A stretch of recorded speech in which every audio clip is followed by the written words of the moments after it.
Good morning, and welcome to another exciting edition of Day 4 with the man, Frank SCALISH. Final show before the Classic. I think you'll be driving next Thursday as you get to the Classic. Head to the Classic, right, Frank? I will be. I will be driving like a man on fire. All right, we got a great show for today. A unique show. We're going to talk about a couple different things in the first part of the show, some of which is wish we didn't have to talk about, and then we're going to close it out on a very positive note. We have Dan Miguel from Great Lakes Finesse.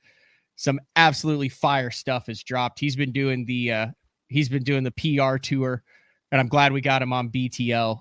He's kind of the brains behind what I would say is the hottest small bait brand that has just exploded over the past couple years nationwide. Very well known in specific segments of the country, but they got some cool stuff. So we're going to talk about that. All right. We're going to start off the show though. If you guys have listened to Day 4, which 95% of you listen to Day 4 are on this right now. One of the segments that I always look forward to, that I know the listeners always look forward to, and Frank, I know that you look forward to it because you're the one who brought this to the BTL Day 4 community, is the prop guy, Todd Bucknell. Yeah. And you want to take it from here, Frank? Yeah. Everybody knows I made a post. Everybody knows Todd passed away last week. He had a heart problem. He passed away last week. I have to thank everybody who reached out. It was astronomical. Todd was a great guy. He knew his stuff when it came to the prop world and running boats, but beyond that, he was an incredible human being and one of my dearest friends on earth. And it was it's tough for his family. It was a little tough on me. And, he's going to be missed. I talked with Todd's father. He wants to keep the RWS stuff going, the 5-blade prop going, but I told him, let's just wait a little bit, let the dust settle, and then we'll get back into that stuff. But I have to really thank you all for your responses on this. It was incredible. We're not going to make this a sad moment because that's not how Todd was. I mean, Todd was that quintessential. Everywhere he went, there was a party. So, we're not going to make it hard. We're going to push through. And, I know for a fact he loved this show. He loved the fans. It was right in his wheelhouse. So I want to thank all you guys again for your response and for your loyalty. Well said, Frank. I never got to meet Todd in person, but just through the half dozen times you've had him on the show and the interactions before and after the show, incredibly genuine, such a positive guy, made you feel like $1 million, very personable, and seemed like a really good guy outside of the fact that he made the best damn prop in the world. Yeah, exactly. It's funny because all winter long, he would call me up. He'd go, dude, what are you doing? And I go, I'm fishing. He goes, Jesus Christ, it's snowing out. Are you out of your mind? It's blowing 30 miles an hour, blah, blah, blah, blah, blah. And so then I would send him pictures of the fish I was catching while I was catching them. And he was sending them to his buddy in Tennessee. And it was hilarious, man. I mean, but every morning, we talked on his way to work every single morning. He would say, I got this guy, he's running this boat, it's doing that, blah, blah, blah. You know what I mean? Every day was a project of solving something every single day. And, he seemed to really enjoy his life too. Like he seemed to be very passionate about it. Like he was where he wanted to be when he wanted to be there, and was able to make it happen. 100%. I mean, he was the quintessential guy that lived in every moment. He didn't waste a minute, and it was real spectacular, because you know how it is, Matt. I mean, Yep. we all get caught up in all the minutia all the time. And it's hard to get out of it sometimes. You know, you get so caught up on these little things, and he never really got caught up in the little things. He always pushed forward, and, you know, it was always, it was a special guy. It's a real special guy. Well said. Good tribute, Frank. I know that's something, you know, you're one of his best friends, probably his best friend, right? I won't take that go that far, but yeah, condolences to his family, to you, to your family. I know I talked to Frankie last week after it happened, and that's life, man. Yeah, it's the sad part of life, actually. It is, but it is life.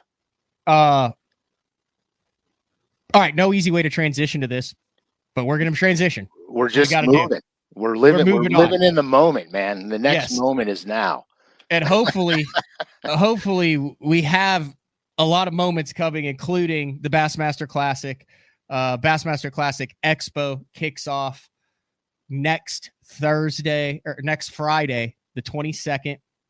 Friday, Saturday, Sunday in Tulsa, Oklahoma. I know a lot of Day 4 fans and listeners will be there. You have teased this. I've teased this. We have dates and times we will be there. There's also a limited run of one knocker spooks, lure net, paint shop, color number 7s that will be on a first come first serve basis. We have a limited number for Saturday and a limited number for Sunday as well at the Pradco booth at the Bassmaster Classic. Frank and I will be there. What are the times, Frank? Saturday at 12:30 and Sunday at noon. There you go. So get there early. Sounds like a duel. Yeah, Frank will have 6 different colors of Sharpie. So depending on what color shirt or lure you have, a lot of guys were having Frank sign the top of the bait, where it's kind of a, what color is that top? Is it a black? Does it fade to like a black top? It's like a black lavender with lavender pearl, black with pearl in it. Wasn't Black Lavender your stage name back in the day?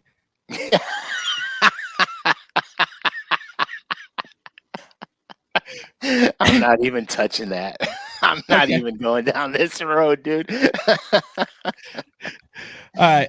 If you guys have questions about that, about Tulsa, I have a couple emails to get back at people who want to know about launches and that stuff. I mean, I'm not like a wealth of knowledge. I do know what's going on. I've been to a few of these.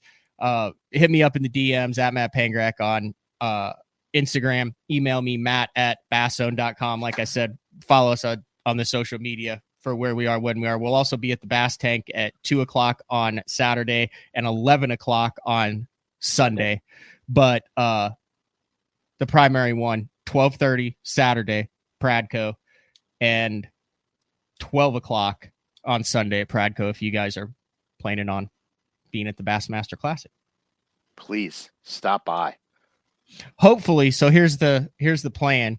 Hopefully there is a some of the Day 4 Signature Series Frank SCALISH merchandise that is on a truck driving to Tulsa next week.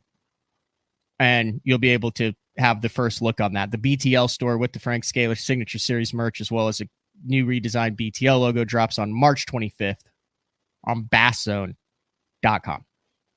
All right. You ready to talk about the hottest? Well, they used to be a small. I would love to know how Dan Miguel classifies Great Lakes Finesse, because it's like super custom and like super niche, but then it's crazy absolute effective has blown up, and we're figuring out that it's not like just Great Lakes stuff. It's all across the country. Let's bring Dan in. Right. Dan, thanks for jumping on BTL. Greatly appreciate the time. Yeah, thanks for having us, or thanks for having me. How would you classify Great Lakes Finesse? Just give it a little history before we dive into the new products and what's going on. Just a little bit of background and how you guys ended up with Pradco, and that brand, because it's a really cool story. Yeah, absolutely. So, if you want me to classify what we are, I would say we're actually finesse. There's that finesse term is thrown around loosely in this industry, and a lot of brands make, regular size baits, and then they'll make a small version of a bait that's popular and call it finesse. But, this is a style of fishing that we figured out, well over 10 years ago. And it's something that we've really dialed in over the years. I mean, right here where I live, the Johnson brothers, Cooper Gallant, Evan Kung, Evan's leading the opens right now. All these guys are within like 20 to 30 minutes of me. They fish against, this whole area is just loaded with incredible anglers, because that's the level that we're all competing at here for these smallmouth. And so many years ago, we kind of figured out that if we really downsized our line and went to really tiny baits, like panfish baits, we could fool some of these larger fish. No one was really doing it. Some of the better anglers were kind of figuring it out. But yeah, just really dialing it in. The challenge that we were running into as we were figuring all this stuff out was that the components and the materials weren't designed for 6 and 7 pound smallmouth. And like the crappy baits and stuff, they just didn't have really good hooks, and the baits would tear really easily. So, we started making stuff for ourselves. We started doing like little things to the baits to make them really effective. And, there was a point where I didn't know if I was going to really try to go and, fish the opens and stuff. And then about 3 years ago, I had triplets. And oh, good Lord. For me personally, that was a moment of reckoning where I'm like, hey, realistically, this isn't going to happen. I'm still in the industry. I can do really cool things. So why don't I start bringing this style along with a couple guys? We've got a team here of guys, and why don't we bring this new style of fishing to the angling community? Because really there was a huge gap in the market. Like, we couldn't find anything that we needed. And so we knew that there was an opportunity, and especially when it came to pressured smallmouth. And so that's how it started. It really just started with, let's make some baits for ourselves. We'll make them available for sale. Honestly, I didn't think anyone would even understand what we're doing. And we started an Instagram page, and we just started selling baits. And I had some like local relationships here at the local dealer level, some local stores that, supported it, threw it on the shelves, and immediately people understood what we were doing. Like, the top tournament anglers in this area were all just buying the stuff like crazy, and the dealers were selling out really quickly. And it wasn't like the masses had taken to it. It was like a handful of guys would come in and buy it all. Like, they would drop $1,000. And so a few tournaments locally got won, and all of a sudden it just started to spread. And then the elite guy, like within the first couple hundred followers on our Instagram page, we had like 2 elite guys. And then the orders started coming in from the elite guys and the opens guys. And then before we knew it, we just we could not make this stuff fast enough. And, we were trying to scale, and again, very not spending any money on marketing, just kind of posting fish pictures and, little clips of stuff. And before we knew it, it was just it was insane. Like, the retailers were reaching out. We couldn't take on any more retailers because we couldn't even supply the retailers we had. And, we were, a little overwhelmed, to put it quite frankly. Like, no money on marketing. The baits were just doing their job. Someone would buy a pack, and then next thing you know, they're coming back and they're buying 10 packs. And yeah, it just got crazy, and we were doing our best, and people were getting frustrated. If anyone's followed the brand for the last couple of years, they'll know that we've had supply challenges. And that's really just because we literally, even as we added more people, we couldn't make it fast enough, not even close. And so then Pradco, I actually had a relationship with them from a prior business in the industry that I'd been in. I've been in the industry for a long time. I used to work for Rapala, started a company called NPS as part of that company. And then this is like my true passion. And through that other business, I knew the guys at Pradco, and they actually reached out to me at ICAST 2 years ago and said, hey, we see what's going on. Hey, is there an opportunity for us to help you with, what we can see is your challenge? And, fast forward to today, we've got a great relationship with Pradco. And really, it had nothing to do with greed. It was all about, for me, it was about seeing this brand reach its full potential. And we felt that if we didn't do something like this with a company like Pradco, the stuff was going to get knocked off. Unfortunately, it's a knockoff industry. We see it. And if we didn't do this, other brands would just start doing it. And really, it's whoever markets first and gets in front of people. So for us, it was like, we really want, and not only that, we felt like we could do it better. Like even if other brands started doing it, we still felt like we're the ones to do this. And even now, so fast forward to today, we just did some product launches 3 days ago. Literally, we ran 40 times the normal amount of product we would for a product intro in the past. And we're already like sold out on almost everything. And it's just like, here we are today. Yeah. Like almost sold out again 3 days after a launch. And it's just like, here we go again. Well, they just got to keep checking for available inventory because it's going to keep coming in. Yeah, it's been insane. So what I do want to say, if there's anyone watching that is a fan of the brand, like, we appreciate your support so much. And, for me personally, it's been a very uncomfortable thing for me. I've been fishing tournaments for over 20 years. And for those years, I kept these secrets so tight to me, and that was what I was used to. So this is a complete reverse, like where I'm giving it all up in the form of the baits. And really, these are tournament tuned baits right out of the package. And, whether it's the matte finish on all the baits, like that's a tournament secret of ours. We used to rub our baits in the carpet of our boat for a tournament. We figure out how to get rid of that glare in the manufacturing. The true neutral buoyancy, which makes our drop shot baits and baits that you want to sit level in the water, they sit perfectly level. And then even the baits that float, they float just enough. It's not like they stand straight up and look goofy. Like, we've put a lot of effort into this. So we want to just thank everyone who supported the brand and what we're doing, and the feedback and just the messages and everything we get on a daily basis is just overwhelming, and we truly appreciate it. The thing that I found so amazing to me, because the first product that I fished of yours was the drop minnow, and I can't believe how durable that is. I mean, it looks frail, but it was, the durability of that was so amazing to me. That kind of really impressed me, because as durable as it is, it quivers and moves perfectly, and you wouldn't know it. Yeah, I mean, every angler, especially smallmouth angler, can relate to that challenge of having a soft bait. We know that these fish are big schooling fish, and there's nothing worse than having to pull a new bait out of a package when you've got a bite happening right in front of you. So you're right, like that drop minnow, we can catch upwards of 20 fish on one. And that is the difference when you're in a tournament, and that means you might get that extra bite you need to win. Right, 100%. Frank, does the tail movement on that remind you of the days of Black Lavender? Look at that. Look at the tail movement right there. See that right there? Boom, boom. Matt, we're going down a wormhole, dude, or a drop minnow hole. Yeah, Dan, I will say, so, I mean, you guys are in my opinion, if I was to put the three biggest success stories, and you guys are still like young, right? But yeah, I'm looking back on three would be Ron Davis and Rad Lures and the Chatterbait teaming up with Z-Man and literally getting to the point where they're like, dude, everyone's pissed at us because we're delivering baits that are sold before they even get there, and guys are buying a ton.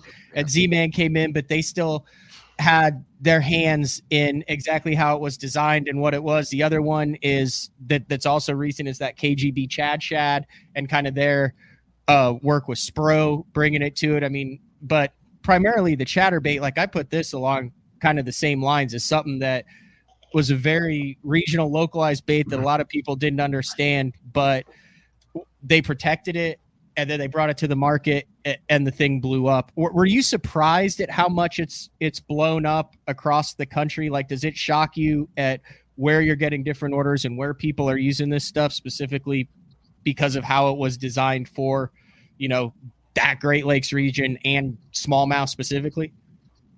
100%. Like I said, every day I'm shocked at how this is just blown up, and not just, like you said, in the Great Lakes region. I mean, obviously very effective here. Local dealers they place this brand right in the front of their store because they know it sells really great. But I mean, a great example is like Toledo Bend. Luke Palmer just got a 6th place, and the drop minnow was a critical bait for him. And yeah, we're really starting to see it. Evan Kung just got a top 10 with the drop minnow as well. And we're that one of the Bass high school events. I think the guys from Michigan, they got a 3rd. They were using the drop minnow. So the drop minnow specifically has just gone crazy. And I mean, we're seeing people from California, Florida, like, you know, the middle of the country, in the US, like the Kentucky Lake, like all those regions, like these are really starting to become a player. And I think it was almost the perfect storm because not only did we introduce this super finesse light line technique that is used with and without forward facing sonar, all of a sudden the forward facing sonar craze just went off. And it was just like, it just took this whole technique and finesse to a whole nother level. Like all these spinning rod techniques are just, they're huge now. And this plays right into the forward facing sonar game 100%. Yeah, I got some buddies of mine that throw it for spotted bass, and they're plowing them on it, just plowing them on it. Yeah. All right. Big news as far as new products that are hitting. Talk about the need. I mean, you already had 4, 5, 6 great selling products. What was the reasoning behind wanting to add to it? And then talk a little bit about the logistics and what makes the new GLF baits as effective as they are. Yeah. I've had these ideas and our team has had these ideas for a long time, well over a year. Our challenge was we just could never find the time to bring them to market because we couldn't keep up with demand on the current items like the snack rod, drop minnow, tube heads, and the sneaky underspin. So finally having, you know, Pradco and the resources to develop in-house with a strong team. I mean, really our mission is just to continue and really own the super finesse category that's like JDM level quality, but the designs and the colors are tuned for our market. And that's one of the challenges that we have with, like, even myself fishing a lot of the JDM stuff. I went to Japan, I was blown away by the stuff there, but it just wasn't really tuned for our fisheries. So yeah, so we've introduced, which has blown me away. I mean, I'm not shocked, but I am kind of shocked, is this new Juvie craw. And this thing is an absolute killer. I mean, it seems so simple. It's a tube, which has really not been an exciting bait category for well over 10 years. And, you know, the top anglers are fishing the mini tubes, like the 2.5 and even smaller in some cases, but 2.5 seems to be the average. And, you know, we've always found that there's these fish really love the little juvenile craws, like really small ones. And, so a tube is so versatile. So if we could make a tube that looks like a juvenile craw, we felt like that would really help us win tournaments. And we have so many scenarios where that plays. So whether you're fishing dragon sand or rock, or, you know, around some weeds, or, you know, even, you know, pitching up against docks, there's so many times where a tube is versatile. You can add scent, you can do really cool tricks with them. You know, people get really creative with tubes, adding stinger hooks. So to be able to merge a tube with a juvenile craw with the matte finish, and also what separates this from a normal tube is we've actually added the buoyancy to it. So the tentacles will lift and the claws will lift a bit. So a tube is generally scented, so it just kind of falls and settles, whereas this will actually lift. So it's a completely different look from what people would normally see with a regular tube. Yeah, I have one live right here.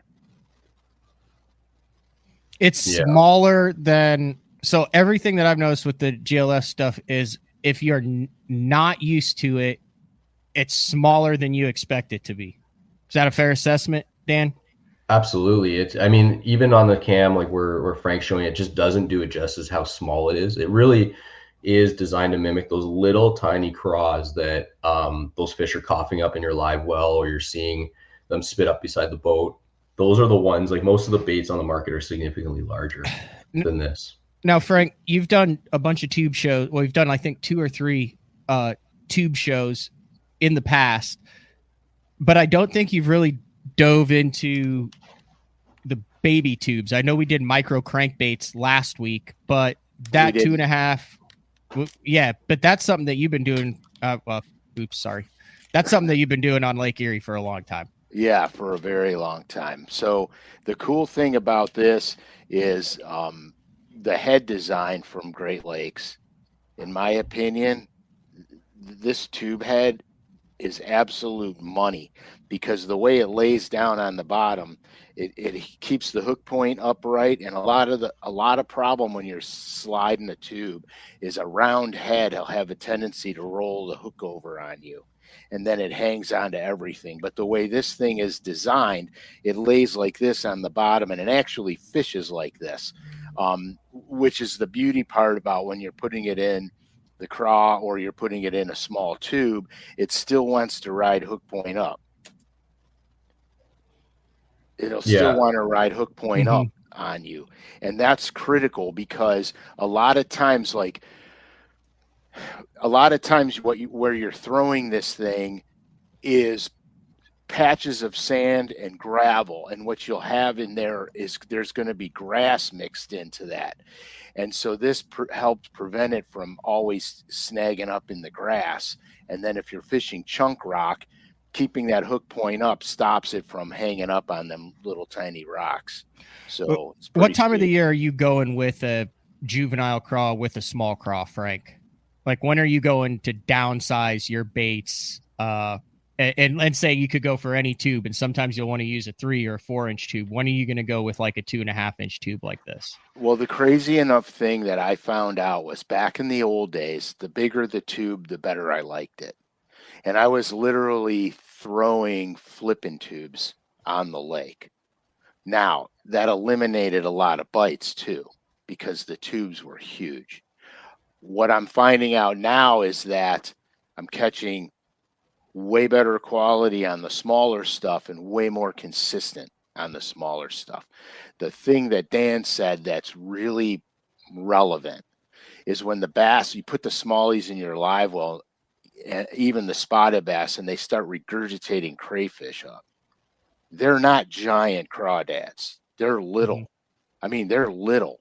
And so that's kind of where the bell went off, but like the other thing is this stuff wasn't developed to the magnitude that GLF has it developed to today.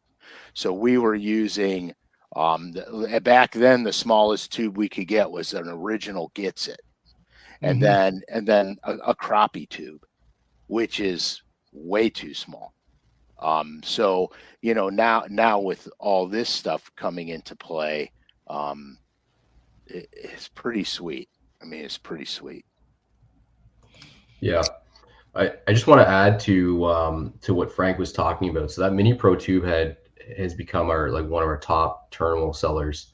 And so that will make a regular tube sit flat on the bottom. And what anglers will find is that not only will it not snag nearly as much, you'll probably reduce your snags by like 75%, but also your hookups will be significantly better because that's a short shank hook, and it always gets them in the roof of the mouth and in the meat. And you won't lose nearly as many fish to shake-offs. The second thing with the Juvie craw, we took it even further. So not only now do we have a flat bottom tube head, we actually incorporated a flat bottom in the Juvie craw. So that makes it even more, like, it'll make it stand up even more. So I don't know if you can see, like, the bottom is actually flat. And that was actually an adjustment we made around version 6. We made about 10 revisions of this bait. This was the most time-consuming and most costly product that Praggo's ever developed in the soft bait category by far. The tube, really? Yeah, I don't doubt it, because there's a lot more that went into this than people realize.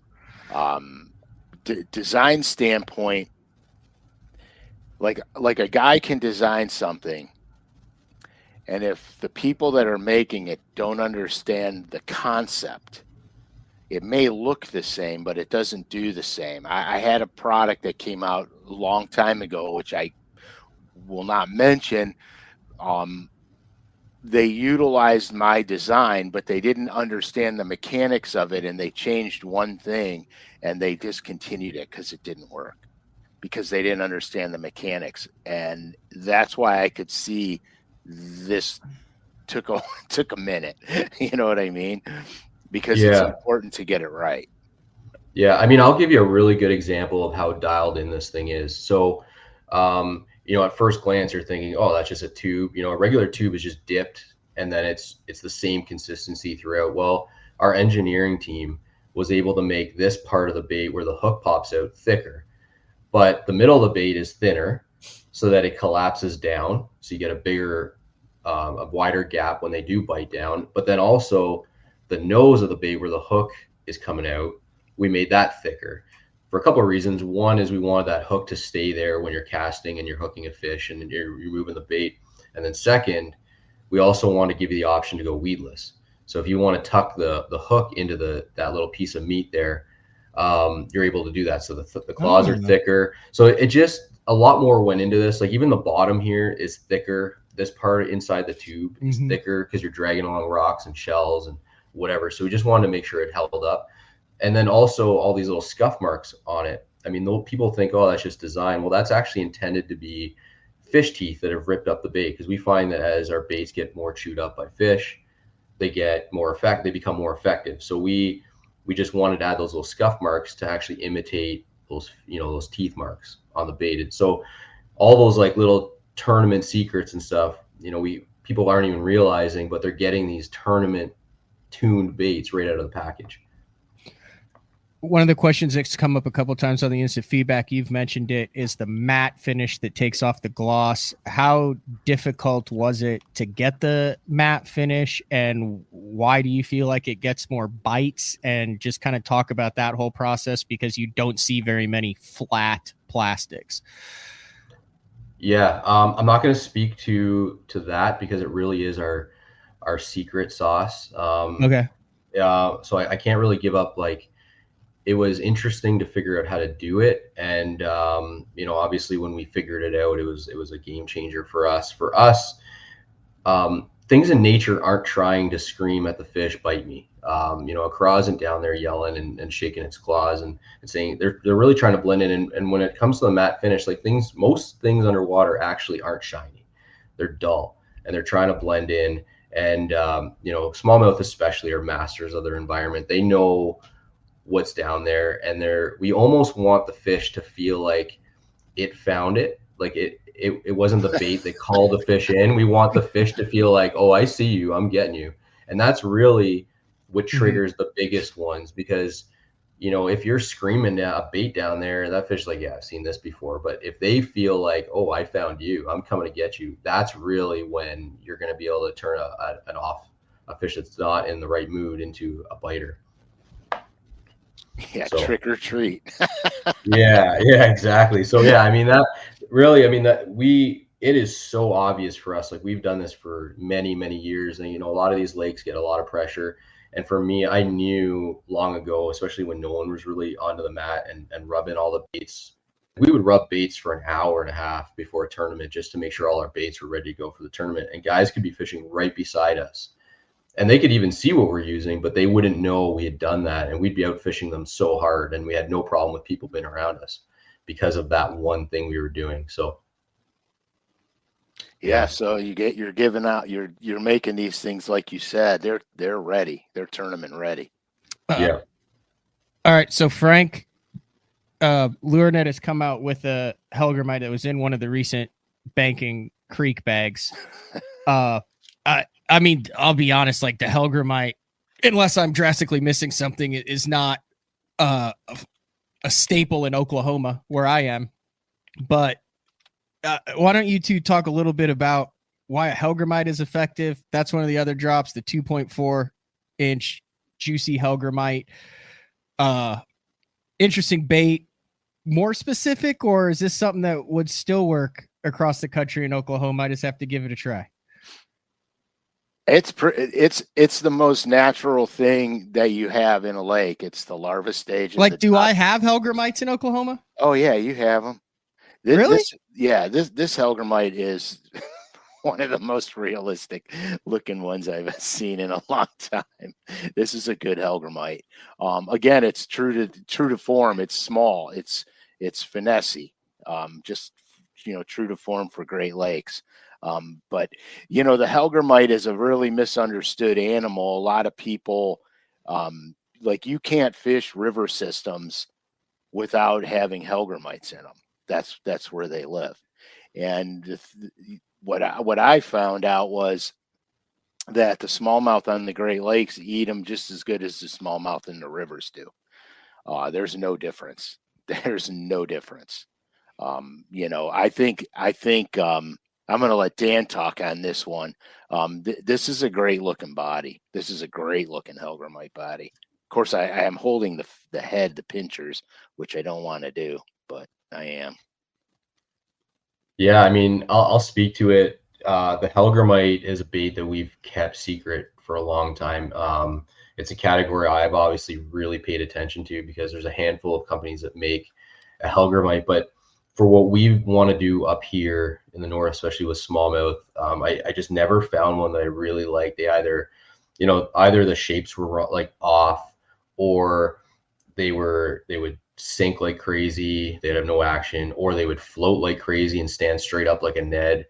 And just nothing ever really made sense for me. And something that I always felt was the drop shot was a player. Like, we'd try to use some of these baits with a drop shot and they would eat them, but it just never really was consistent for us. So the two biggest three things that really separates this hellgrammite from all of the others there's not a lot. It's really an underserved category. Like, there's not many bait companies that are doing hellgrammites, but for us, it's one, smaller. There's none that are designed for bass and like tournament game fish, like that we're fishing for, like largemouth, smallmouth, spotted bass, whatever. In this this is basically a 2.5 inch. It's 2.4 inches. The matte finish, which is huge for me, is a game changer. Even the baits that we were trying to buy and use, we try to like rub the shine off, but it's very difficult when you got all these little legs and appendages. You can't achieve that really. And then the third thing is the drop shot is where I find the hellgrammite shines like crazy. So being able to incorporate our true neutral buoyancy so it sits perfectly level without having to move it. Like, as soon as we got this bait and we were drop shotting it out on the Great Lakes, like on Lake Ontario, it was instant. Like, the first prototype, boom, they're eating it. And it was like every fish that saw it was like on it immediately. And we only had so many prototypes, and we actually had to stop fishing them because we were running out of them too quickly. And my tournament partner, Matt, was like, give me another one. And he's like, can we get more for tournaments? And we got like a handful that we used in tournaments, and they actually played. And like, we fished, like I said, I've got 3 kids. They're just about to turn 3, and Matt's got 2. And we only fished 4 events last year, but we won 3 of those 4 tournaments. And this was a big player for us. So as much as the Juvie Craw is an incredible bait, mm-hmm. The hellgrammite is really sneaky good. And the top guys around here have known about that for a little while here. We kept it really secret. So we did. We did an episode on the biology of a hellgrammite, Matt, a while back.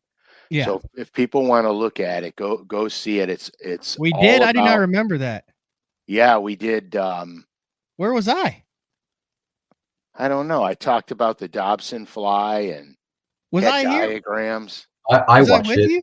I watched that one. Was I there, Dan? Yeah, you were there. Oh yeah, you guys talked about it. Yeah. Oh, I apologize, Frank. I'm sorry. I'm sure it was a riveting episode. I apologize. That's all right, dude. I mean, you guys are telling me about it. I believe you, but I do not remember it at all. Yeah, because I wanted to cover the biology of the animal, not necessarily the lure, the biology of the animal, because there's little sneaky things about this bug that people don't realize. Like, if you're a stream or a river fisherman, for example, okay, the first major thunderstorm in the summer, they start to migrate. The hellgrammites start to migrate out the river. That's their most vulnerable time in a river system, because most of the time they're clinging to, on, or underneath rocks and obstructions in the water. But when that first thunderstorm breaks, it's time for them to actually turn into the Dobson fly. So they have to get out of the water to do so. So you've got this mass migration of these 2.5 to 4 inch insects coming out of the water. And that's the most vulnerable time ever. So if you're a river fisherman or a creek fisherman or something, to know that will put you in a fishing situation that you can only dream of in those river systems. So did you talk about all this in the show? oh yeah. I had diagrams in the whole 9 yards. What? Wait a second. I watched that and I used that show as like I was learning from that show, and that part of those ideas came from that show for this bait. Outstanding. Yeah, I watched it. I'm Googling this. See, everybody, no matter how good you are, everybody can learn something. That's the most important thing about fishing, is you never know too much to learn more. That's part of the reason I love this sport. That is true. So I feel like the more you actually learn about fishing, the more you realize that you are only scratching the surface. Like what I've found is the new anglers, not a rip on any anglers, but the newer anglers who have only been in it a couple years are the guys who are like, oh, I got it figured out. I know everything there is. I'm an expert on this fishing. I've dedicated the last couple years to it. Man, you start talking to the real veterans, and the more you get into this, the more you realize, the more you know, the more you don't know. That's 100% true.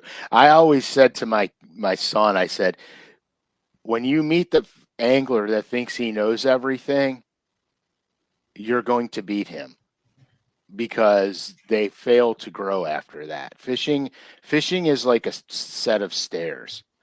And as you progress in your fishing stage, you climb another step. And then you'll reach a point where you plateau for a while until something else goes off in your head, and then you start to make your step climbs again.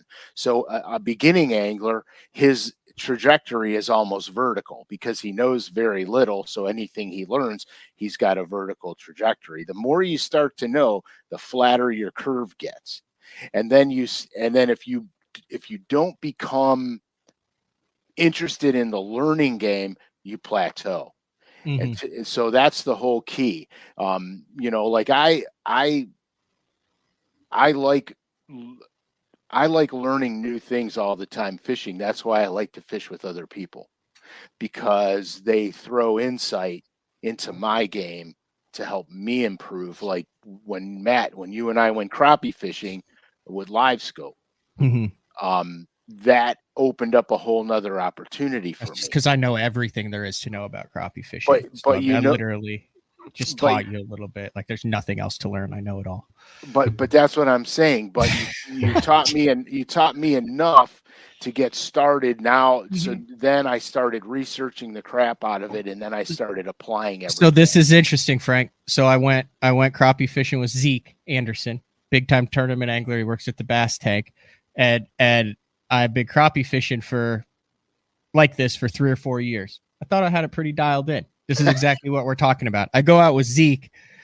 Dude, if you came out with me now, I learned so much in an afternoon with him. We're using different line, different weights, different baits. Every single thing we're doing is different than when me and you went, because you're always learning. You're always adapting. It's unbelievable. This is I'm going to hit you with no one gets to do that. There's my, whoa, that's bright. There it is.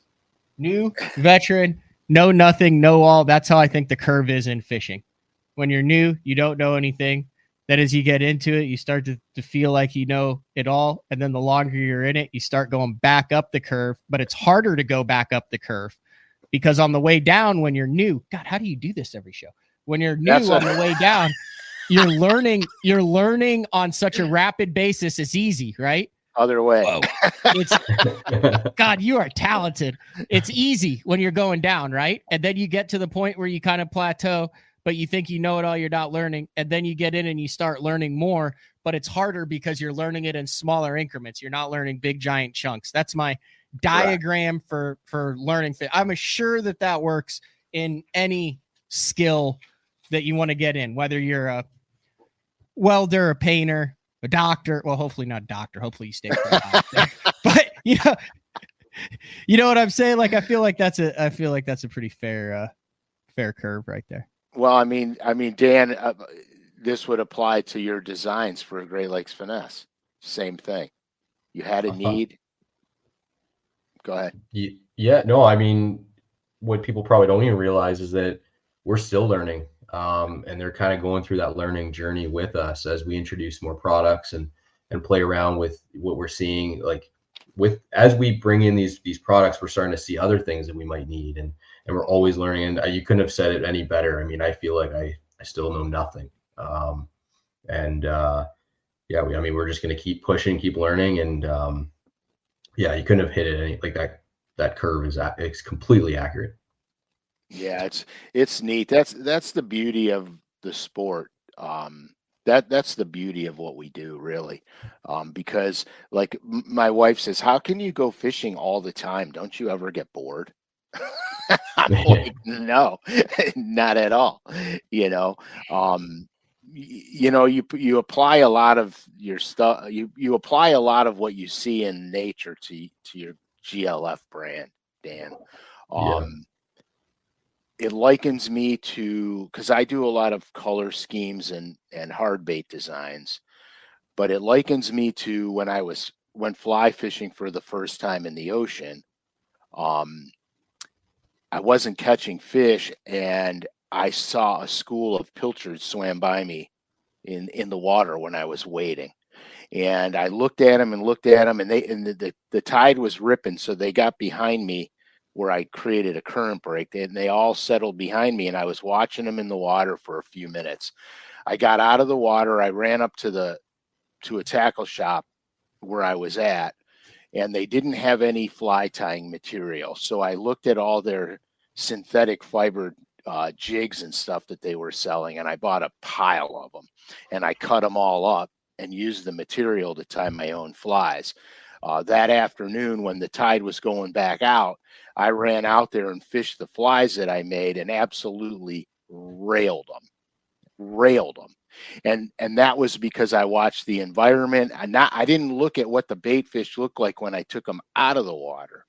I looked at what they looked like in the water. And that's what I wanted to duplicate, what they look like. That's what you're talking about, the matte finish, how they sit in the water, how they move. Same stuff. Yeah. Yeah, no, I mean, I resonate with all that, right? All these baits are, we're always trying to look at what the bait's doing and what the bait does, like that bait fish or the craw or whatever it does to trigger the fish. I mean, we've watched thousands and like tens of thousands of smallmouth follow our baits, and like even learning like the snap craw, for example, like we don't want the bait to lift like this. I've seen baits where they lift like this and the smallmouth turn away. Well, ours, like the little snap craw here, those claws just lift a little bit. And when they face that fish that's nose down on it, it's like instant. And that's, we've caught more fish over 7 pounds on this bait than really anything that we've got in the lineup. I mean, that might change as we go, but this little craw is just, it's been absolutely insane. So it's really mimicking the environment and the actual movements of these baits. Is the craw like the OG in the lineup? Like if you were to just like pick one product that's that's kind of your baby, is that the one that kind of started it all? I would say the craw. I mean, all four of the starting lineup were the OG, really. Okay. For the craw, I mean, that's the one that resonates with people really easily, and I think that's why it's really taken off. It's just easy to understand. I mean, the sneaky underspin. I mean, if anyone has thrown this for smallmouth, you'll quickly realize this is the next hair jig trend. Like it's going to be that big for smallmouth. And what really separates this underspin, I mean, it doesn't seem like much. There's other underspins on the market, but what really separates this one is the components and how specific we were with them. So one is the quality of the blade, because we want to move this thing really, really slow. But probably even more important is the hook. And most finesse underspins on the market are designed for largemouth spotted bass, and they go with a large, thick shank hook. But we're using we've got rods that we've custom made for ourselves that are up to 8 feet, and we're long bombing these with 5 pound test braid to 6 pound test fluoro. And we find that those long casts, the biggest fish usually bite right when the first couple cranks in. So with those larger hooks, like those thicker gauge hooks, we couldn't get good hook penetration with the light rods and the light line. So we went down to a finer wire Gamakatsu hook, and it basically sets itself. You basically don't even need to set the hook. You're more just reeling into the fish and then applying pressure similar to a drop shot. And we found that those small details really make a big difference. So our landing percentage with one of these is like into the 90s. Whereas some of the small ones, the finesse ones that were designed in like California or down south for those largemouth fisheries, they're not designed for the tough mouths of those big giant smallmouth and to withstand those jumps. And when they throw the hooks, it was really the heartbreaker for us using those little underspins will get bites, but it's almost like fishing a frog in pads. Like you just felt like your heart was broken all the time. Yeah, I get it. Yeah. So I threw the banner up there for what is stock on lurenet.com, loyal listener code BTL24. I did hear from a couple people that it didn't work on their phone, but it did work on their laptop or their iPad. I don't know if that could have just been like an individual deal or what, but if not, try it. It's capital BTL 24, 15% off regularly priced items. You can go to lurenet.com to check all this, but you can also, if you notice what I've been pulling up there, go to Great Lakes Finesse.com, and there's in-depth videos, and then it links through LureNet, but some really cool stuff available there. Can you talk about your straight up jig heads too? Because they're kind of unique. It's almost like are they powder coated? Yeah. So all of our baits, I mean, we're fishing for smallmouth. We're hitting the bottom, we're hitting rocks with them. So they're all powder coated and baked. There's a lot of detail that goes into those, whether it's our ball head or our new, this is our new hanging, basically like Damiki hanging a minnow, whatever you want to call it, head. They're all powder coated, baked, so they don't chip. They got 3D eyes, and also in the manufacturing process, we cover the eye, so that way there's no residue at all in there when you go to tie your line on. So that's really critical when you're using light line, like 4 or 6 pound test line, even down to 3 pound test.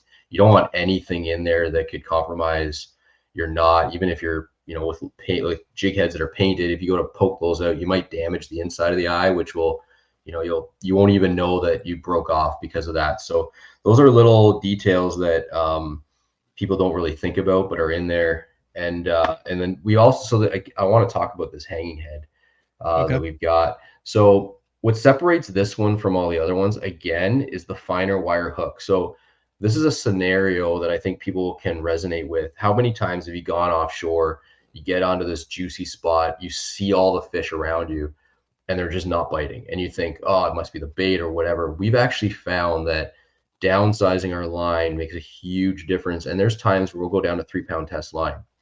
The problem is, just like the underspin, with those thicker gauge hooks that are designed like this, we just couldn't get good hook penetration. So these ones have a finer wire hook for the light line, and we are actually using light rods when we're doing this technique, because just like if anyone's steelheads or whatever, you want the rod to absorb the shock, because that 3 pound test can't do that. So we're using whippier rods to do this technique so that we can achieve a good landing percentage. So that's really, it really is a super finesse take on a head design that's kind of like other people are doing, but didn't really fit the gap. Like it didn't fill our need. And now we've got that. And then that also is with our swim bait head that we just released. So that's like our sneaky underspin head. And what's unique about it is the eye is right at the front of the hook. Most swim bait hooks are in the middle.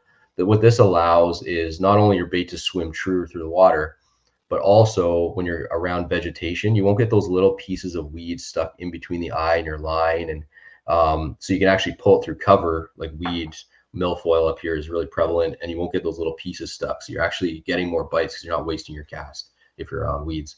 Little details that no one thinks about. It is.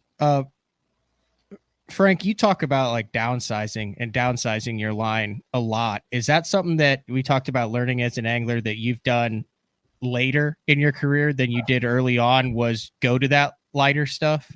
Yeah, what I found out was basically I started lightening things up at certain times out of necessity. Certain baits don't run properly with heavier line. They just don't run properly. And then the other thing too is that, like here, like in the wintertime, I have a technique where I'm using 6-pound fluoro, and I'm snatching like the craw. I'd be sliding it on the bottom. When I come in contact with the grass, I just pull on the rod and shake it, and it poofs through the winter vegetation, and it's an open hook, and it actually comes right through it. But when I started out with 10-pound fluorocarbon, and I caught a couple. Went down to 8. I started catching more, but not great. When I went to 6, I started slaying them, and so I always use 6 on it. And that's just what I did. And you'd be surprised, because I'm literally dragging this thing through the grass on the bottom. And it's like Dan said, I'm using a 7.5 4-power Powell 764.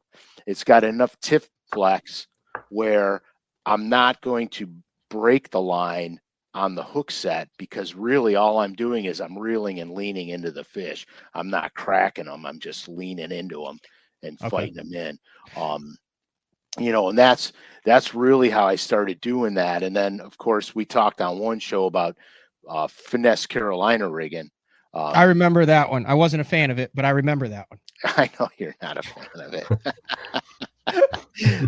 but there again, that was taking my real Carolina rig setup and shrinking everything down. Main line size, leader line weight size. Yeah, that's like giving up in just a less manly way. Oh, Matthew. I'm just kidding. I got it. I can't wait to get you on a Carolina rig bite. I hear you. I'm with you. There's a couple of people, Dan. Are you cool with actually running through what rod you actually use? I mean, you can name brand, power. You can do whatever you want on that. You get open floor. Yeah, I mean, generally, I'm very comfortable with longer rods. So I'm the shortest I'll go is a 7-foot 4, medium light. For this stuff specifically, if you wanted to buy one rod and probably fish all of this reasonably effective, like a 7.6 medium light fast action would serve you really well with a size 2500 spinning reel, because that's kind of the average setup. I mean, I've got custom rods that are 8-foot I've had built on quality blanks and components that I feel maximize my casting distance, because I feel like every foot extra that I get on a cast, I almost increase my probability of catching the big fish. It's almost like every foot is an extra % chance in my mind. So that would be the average setup. That 7.4 to 7.6 would be completely fine for people to use on all this medium stuff. Fast action. Medium light. Yeah. And a good quality spinning reel. That's really important. If you're going to invest, that's where you really need to invest, is in a really good one with a good drag. Because like I said, a lot of these little hooks, they set themselves. So you don't need to hammer them, and you don't need to put a lot of pressure on those fish. In fact, this is kind of a little secret that we have, is we find the more pressure we put on a smallmouth, the more crazy it goes. And when we don't put much pressure on a smallmouth, it almost comes to the boat, doesn't jump very much, and we almost net them before they even realize they're hooked. It's funny. You think the opposite. Most people think, I got to hammer that fish to the boat, get him in before he jumps off. We're the opposite. Let's let them play. Let's don't put too much. We put pressure on these fish, don't get me wrong, but our drags are backed off. So if you watch any of our videos, you pretty much hear a drag screaming the entire time, and that's intentional. Here's as a Southern guy, there's I think a lot of people in the Midwest. I'm about to make you guys at Pradco Lure net a bunch of money here. I'm not a fan of kits. I mean, I am, but not as a tournament angler, right? I want a kit. If you want to go to the creek and bank, that's a cool kit, but it's not tournament. This stuff is a tournament kit waiting to happen. There's tons of guys who go up to Lake Ontario and Thousand Islands for a week, or I've got an open up on Lake St. Clair or Lake Erie. I want to have those jig heads and the baits because I can look at it and I want to have like a kit that I can buy it and be good and say, here's the Thousand Island kit that's got a couple sneaky underspins in it.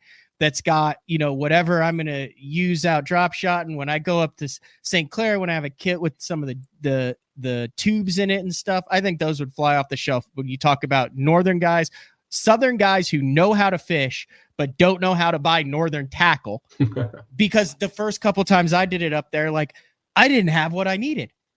And I'd call Travis Manson and he'd be like, come on, bro. Like everybody does that up here. And I'm like, no, we don't. Like, it's kind of weird up here compared to what everyone does down south. It is. I mean, our fishing up here, I don't want to say it doesn't translate below the Mason-Dixon line, because I take a lot of this to the spotted bass fisheries and just plow them. So it's equally as effective. And for the southern range smallmouth too, it's equally as effective. But it's a different kind of fishing. Great Lakes fishing is a different kind of fishing. Am I off base with the kit? I don't like kits at all. I know, but this is a unique brand it's different than the average. Like this is stuff that needs to be paired together in the right size, in the right shapes, and the right colors. And dude, if I can spend $100 and know that I'm covered, I'm making that investment on a kit. I'll think about it. And I'm a guy who's never bought a kit in my life. I know that's not true. I bought the Banjo Minnow kit and I smoked them out at Rock Springs Pond. This is as a child. You and my father. I don't know if this is something that's like sneaky. There's also been a couple guys, Dan, that have asked about when the hair jig is dropping. Is there a hair jig that's dropping? Is that on the radar? I mean, I'm not going to rule anything out. I've got a 4-year plan of products that I'm dying to get out. So I'm not going to say it's not or isn't like it. I think here, I'm going to give a real sneak. Luke Palmer is going to kill me. But so this is something that has pretty much replaced the hair jig for me. And I'm not knocking the hair jig because I was a super fan of the hair jig. I've got 200 that I've tied myself of every color you can imagine. And I don't think I've opened that box in 2 years. And this is something that we call the Cindy rig. I'm going to tell you the story here real quick, but it's funny because I know where this originated from, and now it's like everywhere. Bassmaster, Wired to Fish, Bass University. There's been like, if you want to look up the Cindy rig now, you can find out. Actually, we just did a blog on the Cindy rig, and this bait is actually the exact setup that Palmer used on St. Clair to get second. And in my opinion, the only reason why he didn't win that event was because Cifuentes made long runs and he didn't have pressure around him, whereas Palmer had half the field around him and he outfished everybody. But so this is a really sneaky bait, and basically it's our stealth ball jig head, or you can now use our new little swim bait head. And all you do is you cast it out like a hair jig and you reel it back steady. You don't impart any action in it.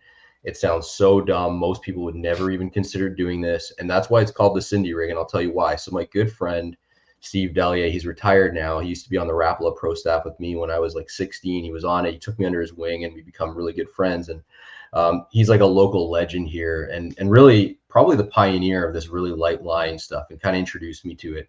And one day I got a call from him and he was out fishing on Lake Simcoe, which is up here is legendary for giant smallmouth. And they get a lot of pressure because of the population around it. Well, he was out dragging tubes and he brought his wife out and she doesn't really know how to fish. And she was casting the tube out and just reeling it back, like not doing anything, just through the water column. And that day she like absolutely smashed him like 10-1. And he called me and he couldn't believe it. And I'm like, whoa, like if that was working on Simcoe for those crazy pressured fish, then there's something to this. And that's where we really started to work with it. Try this with different baits. And then we eventually narrowed it down to a little minnow on a ball head. And this is a Gamakatsu 604 in there. So it's super stout, but we basically just reel it. Like you can do different sizes, but this is like a heavier head. Normally, if I'm fishing shallow, I'll use like a 16th ounce head, I'll bomb it out like a hair jig and reel it back through the water just under the surface, and it absolutely slays fish and will entirely outperform the hair jig, which everyone's throwing here now. So they're just seeing too many hair jigs. It gives you so much versatility because you can change the different colors of the tails, the heads. You don't need you spend hours in your basement tying hair jigs. You can just buy a pack of drop minnows, buy some heads, and just do this technique. And I promise you, it will outfish a hair jig on most days. And I know that's a big statement, but that's a really big statement. And but I stand behind that entirely. And especially with this spicy melon, and Travis will probably also kill me for showing that one, but that is a cheat code. When you pull this, if you put that in the, explain what that does once you put it in the water, Dan. This color, just that color specific. Let's just really make Travis mad. Yeah, I mean, you can probably it's on our banner there, we showed there. You can probably show it again, but it glows in the water. And so there's a funny story on this color too. So Travis Manson helped us design this bait, and part of that design process was bringing colors to this bait. And this was a color that he wanted, and I didn't want it initially, and he fought for this color. He's like, no, it needs to be in the line. I'm like, well, we don't really have room. We've already got a lot of colors, and he fought for it. And then the first day that I had this color, we had all the drop minnows, and we were actually bed fishing. And we'd caught a lot of fish that day, and I'd thrown like black and green pumpkin and all the other colors. And then I was like, well, Travis really fought for this color, so let me give this a shot. And so I threw it in. I'm fishing with Matt, my tournament partner, and he's fishing whatever. And we're still having to work for a lot of the smarter, bigger fish. And the first fish that saw this ate it instantly. And we're like, whoa, that was cool. The next fish. And it was instant every single time. And then we were like, whoa, there's something with this color. So then we started experimenting with fishing beds, but off the bed.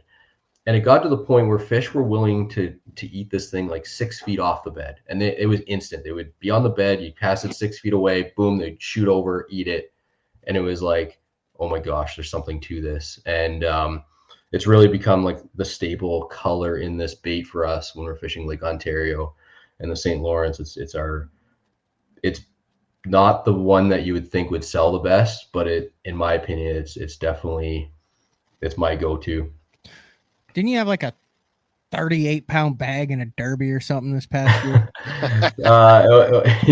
Yeah, not 38, but yeah, it was a 32.4. It was the all-time record on the St. Lawrence. My tournament partner and I broke it July 1st last year. Yeah, it was a crazy day. 32.4. That's epic. Yeah, yeah. I think, dude. Yeah, Travis was a little upset about it because I think he came second or third with 27 pounds. So we had we were 5 pounds up on the entire field. Yeah, it was amazing. It's a good day. One I'll never forget. And the crazy thing about that day is it's almost bittersweet because we lost the biggest fish of the day. So I felt like we could have been closer to How big was that? I don't know. It was one of the biggest ones I've ever hooked. And give us a ballpark, because if it was the biggest fish of the day, it would have had to have been over 7. Yeah, our biggest one was a 7.1 in that bag, and this fish dwarfed that fish. I mean, people. You actually saw it. Yeah, this one we saw. It was right beside the boat. We were on top of it. Yeah, and I hooked it, and it just screamed. It was like a freight train. And it was actually the first fish of the day, so it didn't set the tone very well. And then the next fish, we were so wound up from losing that one that Matt tried to net my second fish, and he broke the net because he put so much pressure on the net. So we had no net, and then we just kind of regrouped. I zipped the net, sat there, and then picks, and then another sit.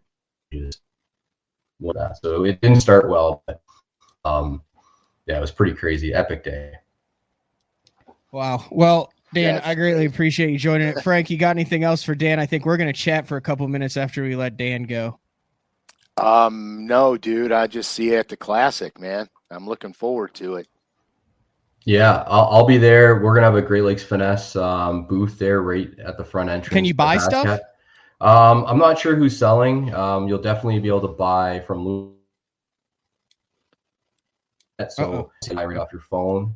Oh, did I lose you guys? Nope, we're back.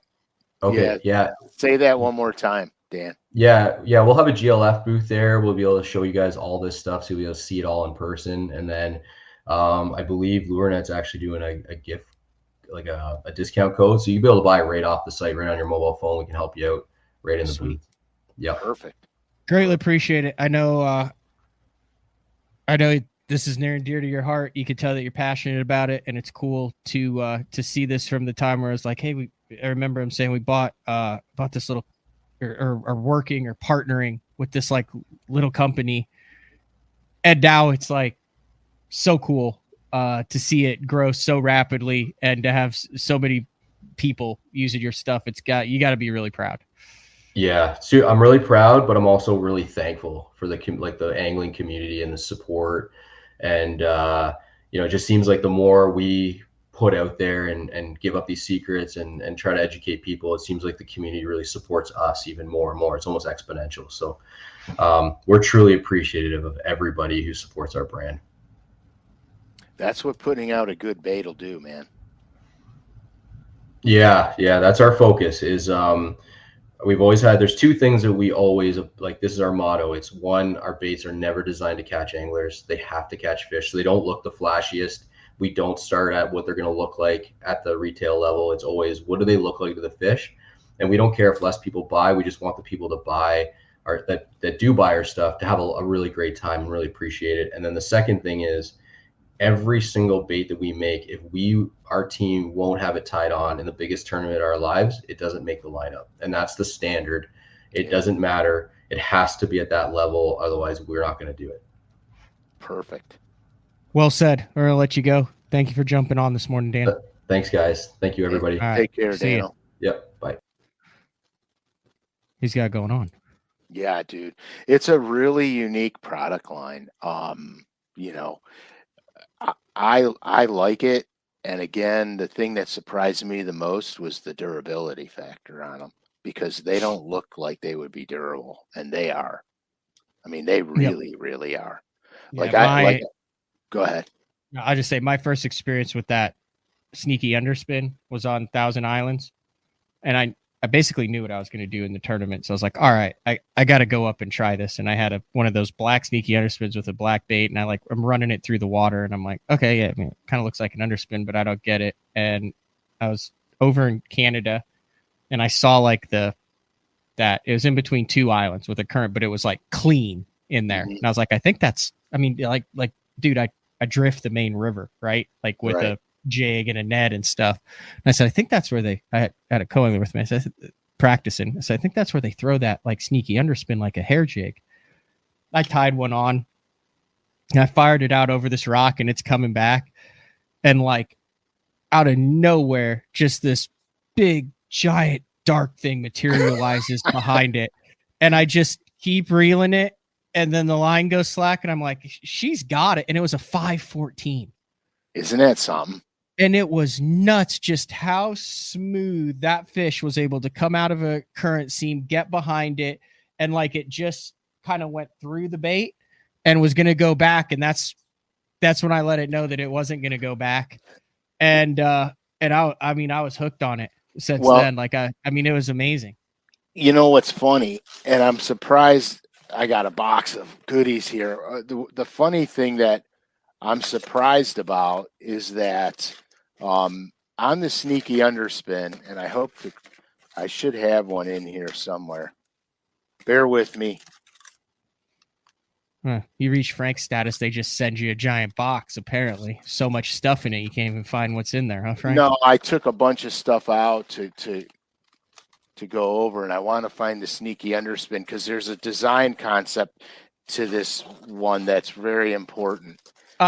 What I noticed was I could creep it and it would still spin, which is hard to do on like an underspin. Like you could just take the spinning reel and just slowly spin it, and it was enough resistance, but it never blew out.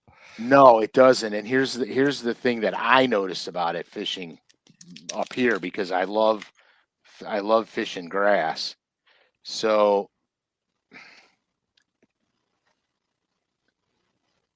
the angle of this wire, the angle of the drop wire, okay, and the way they have the wire spun backwards on it. So this part is behind the wire. Mm-hmm. Makes Clears this that thing, spinner from your plastic. and it makes it weedless. When you come in contact with the grass and you're reeling it over, it makes it slide up and over the grass. So if this thing was the other way, like a lot of them are the other way, this part hangs into the grass. So that's another feature that I really like about the sneaky underspin, because it gives me the ability to feather it around the sparse vegetation and not have to constantly be pulling grass off the dang thing. Listen, I want to reiterate this for the normal Southern bass angler who will order this stuff. If you have spotted bass lakes, if you want to use this for largemouth, you're going to get it and you're going to go, God, this is tiny. This is small from the underspin to the craw. Do not let that fool you. No. With these baits. That is how they are designed. I went through the process where I was like, how in the hell is a fish going to find that little craw thing without much action in a 2.5 mile current on the bottom? Dude, they freaking find it. And that's what they feed on. That's what I'm saying. And then I remembered up in Alaska, drifting a 8 millimeter bead in a glacial runoff Kenai River with no scent whatsoever, and you're catching big giant rainbows. I mean, you're drifted down current like this, and they're finding an 8 millimeter bead, just a bead that's bouncing along the bottom. So that's what these fish do. That's what they live on. Like Dan said, that's what they do. So definitely some cool, unique stuff. Oh yeah. Yeah. Speaking of cool and unique. Okay. You got a new color out. Speaking of cool and unique, there's a color in the paint shop that I did called Hot Sauce, and we put it in the Norman NXS. There was a lot of guys wanting a red craw in the NXS, and it's there and it's available right now on lurenet.com. 300 of those. So we're pumping the stuff today. Like I said, that's a cool color, especially for right now. Oh yeah. What else do we have? We talked about the classic. We talked about Dan. We talked about the Great Lakes Finesse. It was I thought that was a great show that combined both, hey, here's some stuff you can buy, but also with the education and entertainment and the informative part of it. Because there were some nuggets in there too. Yeah, there definitely was. I mean, look at this, the GLF stuff. It's newish to me, okay, because I've only been around it for the last few years, so it's kind of newish to me. I'm still feeling my way through a lot of it. Mm-hmm. I have, and I wish I would have brought them upstairs. I have 4 3700s, the half box, right? The half of a 3600. I believe so. Or whatever. I got whatever the smaller box is. Mm-hmm. I have 4 of those filled with GLF stuff, and then I have my tube box, and I have them Velcroed together. And basically, that's my smallmouth stuff when I go to the Great Lakes. Mm-hmm. So now I just grab the thing and throw it in the boat, and I got everything in a nice, neat package to ready to go. This is what I love about bass fishing. So you're talking, about finesse, and Dan, I think, mentioned 3, 4, 5 pound test, 7/6 rods, medium light actions, talking about how you get more bites. Toledo Bend was one on a Demiki or hanging a minnow, whatever. 6.5 medium heavy action rod, 30 pound test braid, like 17 pound test, tiny fluorocarbon leader on it.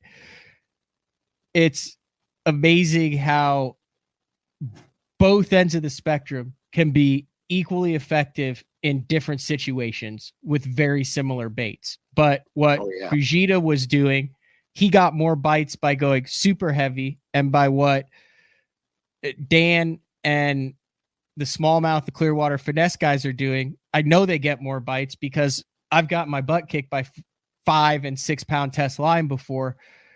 And last year I spent 9 straight days fishing with 5 pound test fluorocarbon on Oneida, getting confidence in it, because I was in an area where guys who were throwing 4 and 5 pound test beat me consistently 2 days in a row with the same bait. So that's just part of the learning process that we talked about. Yeah, it's kind of bizarre. I mean, like I have rules of thumb on line size.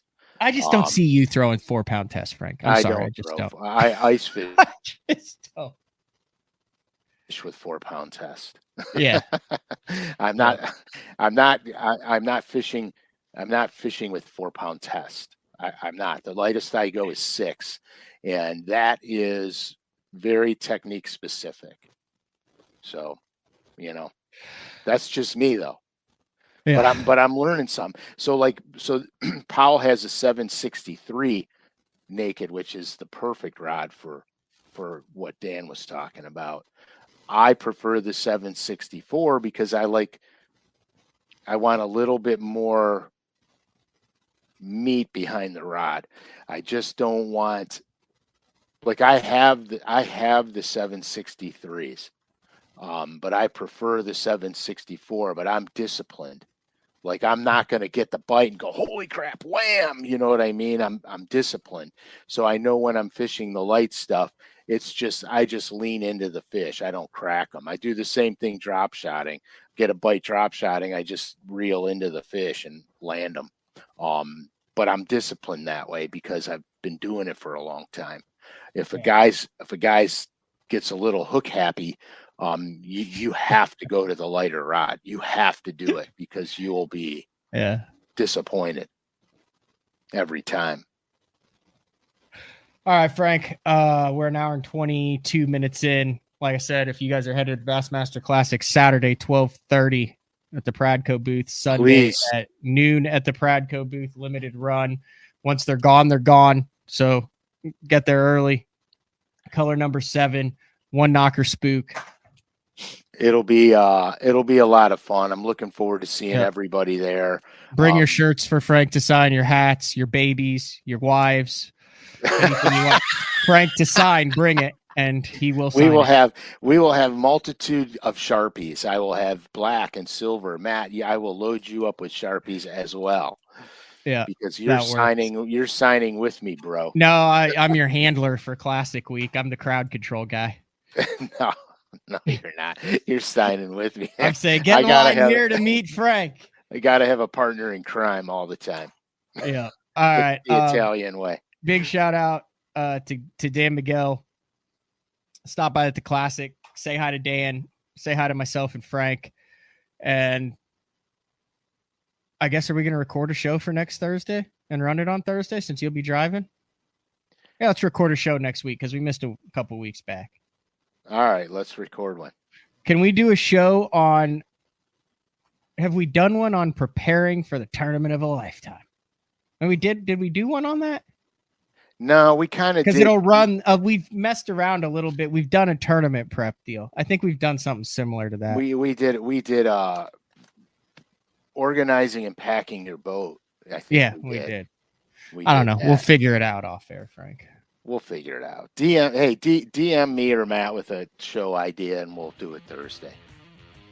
All right, this has been another exciting edition of Day 4 with the man Frank SCALISH, special edition with special guest Dan Miguel. Great same place, same time, next week, and then we're headed to the Bassmaster Classic on Grain. See you at the Classic. See ya.